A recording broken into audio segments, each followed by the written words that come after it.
Vous voyez, il ne faut pas être des plus foncés pour en subir du racisme. Mais ce que vous devez savoir aussi, c'est qu'il ne faut pas être des plus foncés pour le combattre non plus. Quand cesserons-nous enfin d'enfermer les gens dans leur couleur de peau ? Naomi déclame son texte en public pour la première fois.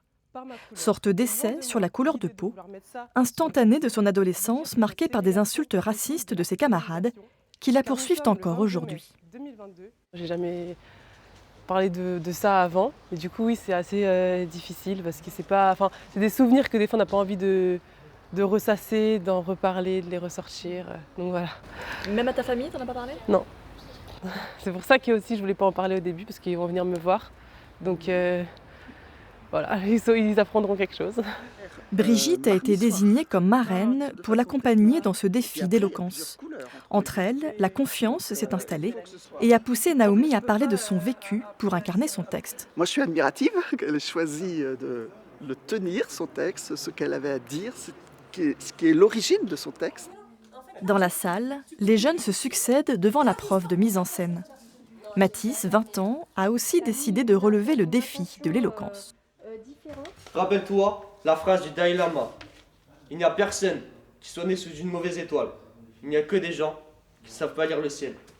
Une façon de vaincre sa timidité et enfin être lui-même. Dire vraiment ce que je ressens et vraiment pas jouer un rôle, quoi. Dire vraiment la vérité, être à l'aise à parler devant un public, même si c'est petit, mais pour l'instant. Auprès d'eux, Antoinette distille ses conseils sur le ton ou le langage corporel pour être performant sur scène le jour J. Parce que là, le ton est un peu monocorde, mais c'est normal, c'est la première fois que tu te le mets en bouche comme ça devant des personnes. Je trouve qu'aujourd'hui, on ne laisse pas beaucoup de place à l'argumentation.